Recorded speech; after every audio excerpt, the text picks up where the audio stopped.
Jesus, Jesus.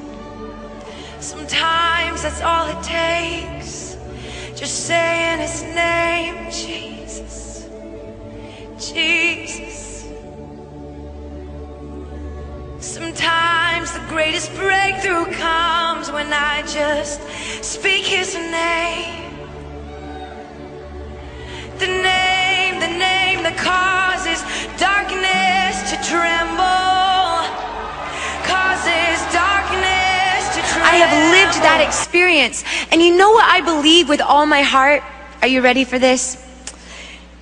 I really think that if you are not passionate about your relationship with Jesus, if you are not passionate about worshiping him, it is because you don't know yet how much he loves you.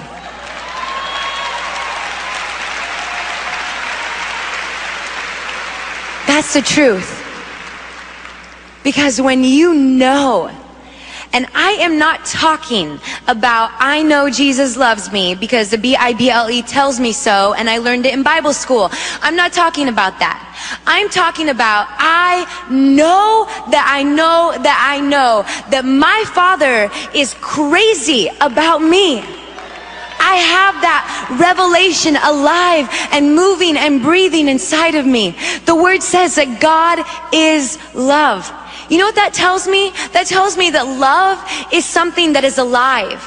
It is something that should be felt, moving, breathing, alive inside of us. It's not just a word. It's not just a pretty word that we put in our songs. It's not just something we just say, just randomly. Love is alive. Love is something to be felt. It is something to be burning inside of us. The love of our Father. Now, can you imagine what your corporate times of worship, when you come together with church, your home group, wherever it is that you meet together and you worship, can you imagine what your corporate times of worship would look like if everybody came with this kind of understanding and revelation that it's about this connection? And what if they had gone through their entire week fighting to maintain that connection? Because this is what happens. We have life. We have stress and jobs and school, homework, kids. There's all these different things happening and going on. All these different things throughout our week that are fighting for our attention, for our time, for our devotion, for our energy, all these different things. And to maintain this constant connection with him, we have to fight for that. But can you imagine what it would be like if on Sunday morning everybody came having fought for that connection, and they're there, they're ready to go right into God's presence. And the reality is, I don't need a fast praise song to get me excited to worship Jesus. Right? Because sometimes, okay, if we're really honest, sometimes the cycle that we get in is that we go throughout our week, we lose that connection somewhere along the way. And we come on Sunday and we say, okay, pastor, okay, worship team, get me connected again. And we go through the motions, we get reconnected, we have a great encounter with Jesus, we leave refreshed, filled up, ready to go, we head back into our work week, our school week, whatever it is, and somewhere along the way we're losing that again. But how much deeper could we go?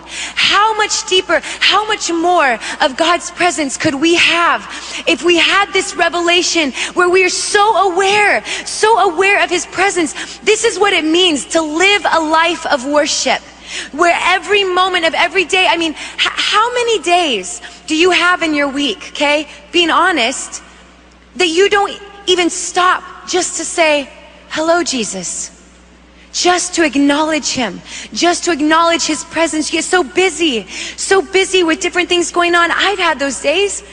I've had those days that I'm laying down to go to sleep at night, and all of a sudden I go, oh my goodness, I haven't even acknowledged you today. But what would it be like? Can you just dream and imagine that? How much deeper we could go when we come together in our corporate times and we're not needing a certain formula or a certain song or fancy this or fancy that or the pastor to get us connected, but we are already connected. We're already connected in our relationship with Jesus and ready to go deeper and deeper and deeper in his presence. It makes me so excited to think about it. Because I want to go deeper. Don't you? Yeah.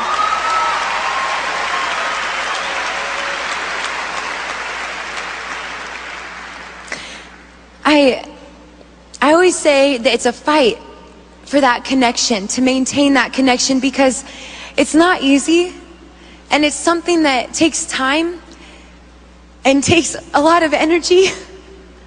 But you know what? When you're in love, it makes it a lot easier. Things are a lot easier when you're just in love.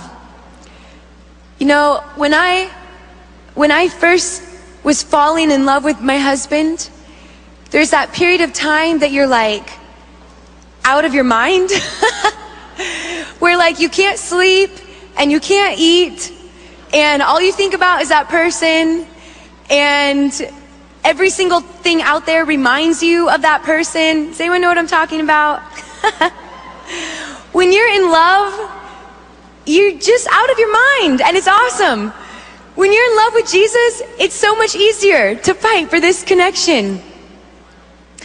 And here's a couple other things I just want to throw out there to kind of help in fighting for this connection.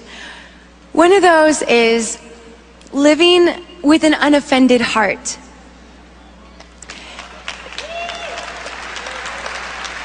Now,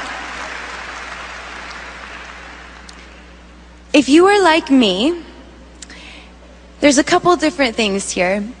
One is, I had some different challenges I walked through my childhood, and when I formed my relationship with God and I found out how big and how powerful he is, I suddenly could not fully understand, why did the bad things happen? God, in all his power, he's so big, he's so strong, he could have done something to stop it, right? And going and saying, but God, why did the bad things happen? I've talked to lots of people over the years when I start talking about this, people who have gone through different traumas or loss and different things, and they have that same question that would burn inside of them, the why. And to be quite honest, I didn't really hear it talked about a lot in church or anywhere, because I don't know if people just really had a great answer. And I realized at some point that this is what was happening. I could only get so close to God, and I was so hungry for him, but because my heart, I was living with this offense in my heart, this offense that he didn't look how I wanted him to look, and he didn't show up how I wanted him to show up, and he didn't even show up when I wanted him to show up. And I couldn't understand why. I just had that question burning. Why did the bad things happen? And suddenly, when this revelation hit me that this thing, this offense that I was holding in my heart was standing in between me and him, and it was preventing me from getting closer to him.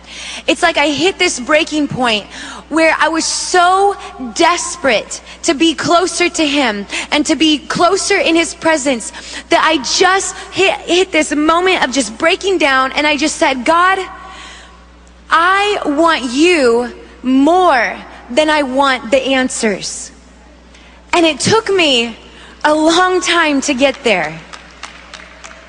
And it was a fight. And if I'm really honest with all of you today, I'll just be super honest. That's still something I do every day. Every day I still say, God, I want you more than I want the answers. And even though I don't understand, you and I may have some long conversations when I get to heaven, But right now, here on earth, I cannot have any offense in my heart. I cannot afford to carry anything in my heart that would stand in between me and his presence. And I had to make that sacrifice to lay it down and to put it aside and say, God, my hunger for you far outweighs my hunger for understanding or the answers or to have it all perfectly clear in my head. Can anyone else relate to this? Yeah. The other thing that really helps in maintaining this connection and fighting for this connection, you know, there were so many times that I would come and I would get before God and I would just wait on him. I would pray, I would read my Bible, and I would feel like nothing is happening. I wouldn't hear anything. There wouldn't be any crazy blue angels showing up and speaking to me. There wasn't an audible voice. I wasn't being sucked up into some vortex in heaven and floating around in space experiencing Jesus. Okay, there was nothing like that. I'm just sitting there and it's just quiet and it's just me pressing into God. And so many times when we're in that moment, people have a tendency, including myself, to get frustrated, to get mad, to get impatient, to just want to walk away, to have that offense of you're not showing up how I think you should or when I think you should. And you know what I did? Every single time that was happening, this battle is kind of waging in my mind, I would tell myself, even though I don't feel anything right now, I know that one day I will live in the fruit of this moment. And that is the truth.